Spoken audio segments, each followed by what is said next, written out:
यहाँ पर एक क्वेश्चन है, for the first order reaction जिसमें रिएक्टेंट ए प्रोडक्ट्स में चेंज हो रहा है, initial concentration of A is 0.1 molar, यानी इस रिएक्टेंट ए की मोलरिटी कितनी है, 0.1 है। और फर्स्ट ऑर्डर रिएक्शन में इनिशियल कॉन्सेंट्रेशन को हम ए नॉट से डिनोट करते हैं, यानी यहाँ पर ए नॉट कितना हो जाएगा, 0.1 मोलर हो जाएगा, which becomes 0.001 molar after 5 minutes. यानी ये इनिशियल कॉन्सेंट्रेशन 5 मिनट के बाद कितना रह जाता है, 0.001 मोलर।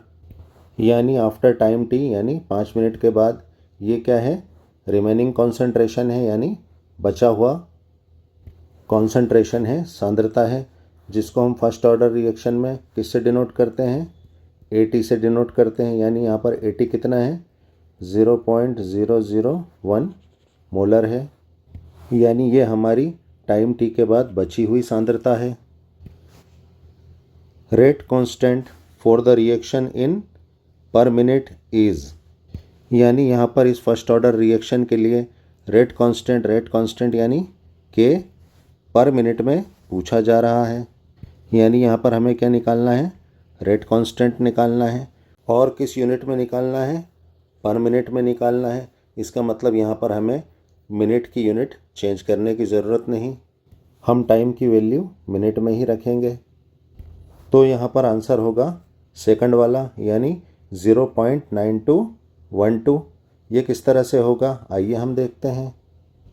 फर्स्ट ऑर्डर रिएक्शन के लिए ये हमारा रेट कांस्टेंट का फार्मूला होता है, यानी K is equal to 2.303 upon T log A0 by AT, यानी initial concentration upon remaining concentration. तो यहाँ पर हम A0 की वैल्यू रख देंगे और AT की वैल्यू रख देंगे। तो यहाँ पर हमने प्रारंभिक सांद्रता और बची हुई सांद्रता की वैल्यू पुट कर दी है।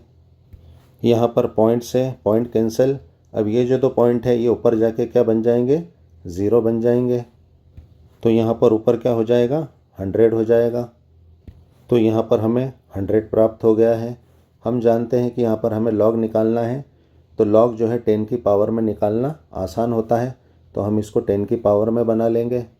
तो यहाँ पर क्या हो जाएगा, ये 100 10 की पावर 2 हो जाएगा। अब यहाँ पर अगर हम लॉग 10 की पावर 2 को देखें तो ये देखने में कैसा लग रहा है, लॉग m की पावर n की तरह लग रहा है।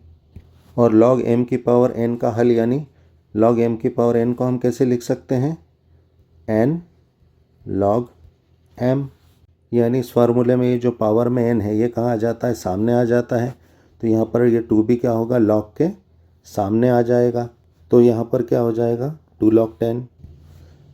हम जानते हैं log 10 की वैल्यू क्या होती है, log 10 की वैल्यू होती है 1। तो यहाँ पर हम log 10 की जगह 1 रख देंगे इंटू 1।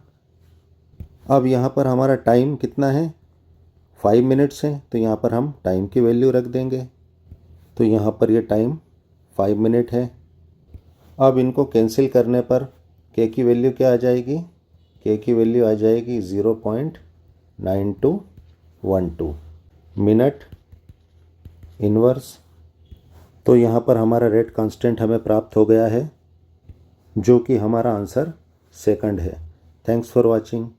वीडियो को लाइक कर देना, फटाफट सब्सक्राइब करो।